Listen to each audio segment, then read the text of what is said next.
Hey guys, I'm Larissa and welcome to my channel. I'm a Disney World annual pass holder even though I live in Pennsylvania, so I go fairly regularly even if it's not as often as I would like. Even though I'm there fairly often, there are still things all the time that I do for the first time. Like this past trip, I was there for the majority of the time by myself. At first I was afraid that I was going to be totally bored and lonely the whole time and be miserable. It may be Disney and the happiest place on earth, but it's kind of meant to be enjoyed with your friends and loved ones. So being there by myself, I thought there wouldn't be a whole lot that I'd be willing to do. But I'm kind of glad now that I did go, and I would definitely consider it again in the future. I had this weird mental image that everyone was going to be looking at me and being like, what's with this weird lone girl at Disney? What a weirdo, how strange. But the more I thought about it, like nobody had any idea that I was alone for the vast majority of the time. For all they know, I'm heading to the bathroom or to pick up some food and the rest of my party is waiting somewhere else for me. Nobody knew. It was just a mental block in my head. So if you're worried about standing out, don't. Nobody has a clue. And in a lot of the situations where I was in a big group of people, like say a show, that was maybe where I stood out a little bit, but even then, the group to my left assumed I was with the group at the right, and the group on the right assumed I was with the group on the left more often than not. Occasionally they might have figured it out if they put a lot of thought into it, but typically they didn't really seem to care. Everybody at Disney is in their own little mindset and their own little zone, and they really are not concerned with you. So you don't need to be nervous about what anybody is thinking about you being alone at Disney. You just need to sit back and have fun. I really only had a couple issues being by myself in the parks.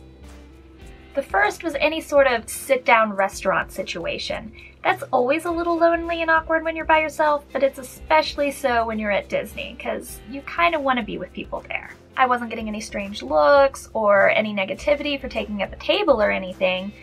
I just felt a little lonely in that situation. There was no friendly banter or conversation to kind of fill in the silence in between bites and whatnot like you normally have when you're sharing a meal with friends. The second issue I had was pictures. Without somebody there to take a quick snapshot of you, you kind of are limited in the amount of photos you're going to get of yourself. Thankfully, my camera has a setting where I can connect it to my cell phone and use that to activate the shutter, but I was kind of limited on the pictures that I was getting for the days that I was by myself.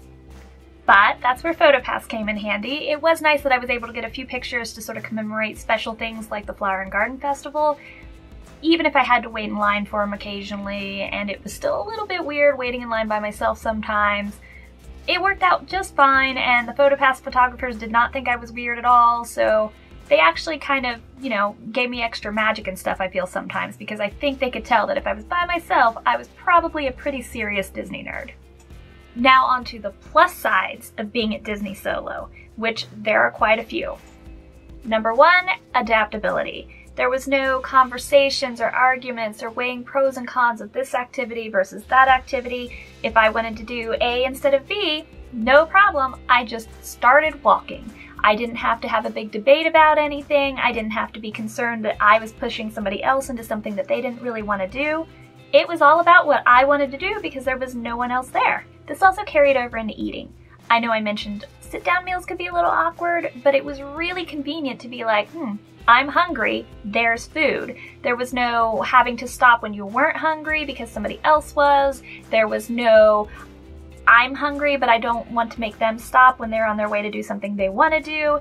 It was a really easy thing of, that looks good, I'm hungry, walk over, buy it, and eat. So nice, saved a little bit of time, got to eat some things that maybe I normally wouldn't bother getting. It was also really nice not having to worry about taking a break or wanting to leave the park when you got tired. If I found somewhere to sit and I was tired, I sat down and took a break. If I was done for the day, no problem, just start heading to the exit. Disney doesn't have a lot of rides with a single rider line, but they do have a few, which is really convenient when you're by yourself.